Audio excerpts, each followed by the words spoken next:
बहुत समय पहले की बात है। हिमालय की शांत वादियों में एक महान तपस्वी रहते थे जिनका नाम था महर्षि देवव्रत। उनका जीवन पूरी तरह से भगवान की भक्ति में समर्पित था। वे हर दिन प्रभु का ध्यान करते और विशेष रूप से भगवान श्री कृष्ण और भगवान विष्णु को अपना आराध्य मानते थे। एक दिन देवलोक में भगवान विष्णु ने मुस्कुराते हुए श्री कृष्ण से कहा, प्रभु, यह ऋषि बहुत बड़ा भक्त है, लेकिन क्या इसकी भक्ति सच्ची है? श्री कृष्ण जी बोले, प्रभु, भक्ति की सच्चाई जानने के लिए परीक्षा ज़रूरी होती है। और फिर दोनों ने मिलकर ऋषि की परीक्षा लेने का निश्चय किया।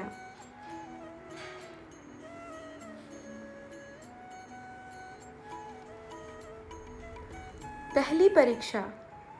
अगले दिन श्री कृष्ण एक बूढ़े ब्राह्मण का रूप धारण कर ऋषि के आश्रम पहुँचे।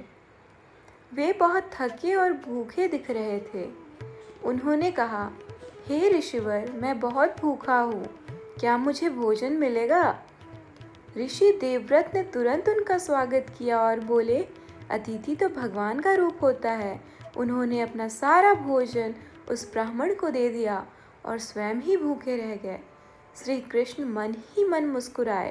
पहली परीक्षा सफल रही। दूसरी परीक्षा। अगले दिन वही ब्राह्मण फिर आया, लेकिन इस बार वह बहुत क्रोधित था। उसने कहा, कल का भोजन अच्छा नहीं था, तुम जैसे साधु सिर्फ दिखावा करते हो। यह सुनकर शिष्य क्रोधित हो गए, लेकिन ऋषि शांत थे।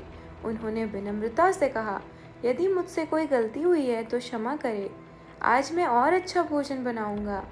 उन्होंने पूरे प्रेम और श्रद्धा से भोजन तैयार किया। श्री कृष्ण ने फिर भी नाराज़गी दिखाई और चले गए। शिष्य हैरान थे, पर ऋषि ने कहा, सच्ची भक्ति में अपमान भी स्वीकार करना पड़ता है। तीसरी और अंतिम परीक्षा। जब भगवान विष्णु ने अंतिम परीक्षा ली, अचानक आसमान में काले बादल छा गए। तेज तूफान आया, बिजली कड़कने लगी और आश्रम नष्ट होने लगा। पेड़ गिरने लगे, आग फैल गई, शिष्य डरकर भागने लगे, लेकिन ऋषि देवव्रत वहीं खड़े रहे। उन्होंने आंखें बंद की और भगवान का नाम जपने लगे।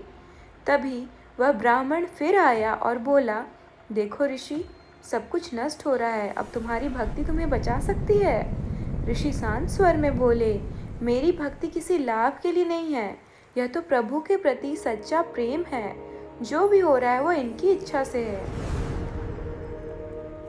अचानक तूफान रुक गया, आकाश साफ हो गया और चारों ओर दिव्य प्रकाश फैल गया। भगवान विष्णु ने उन्हें आशीर्वाद दिया, तुम्हारा नाम युगों युगों तक सच्ची भक्ति के उदाहरण के रूप में लिखा जाएगा। श्री कृष्ण ने कहा, जहाँ सच्ची भक्ति होगी वहाँ हम स्वयं उपस्थित रहेंगे।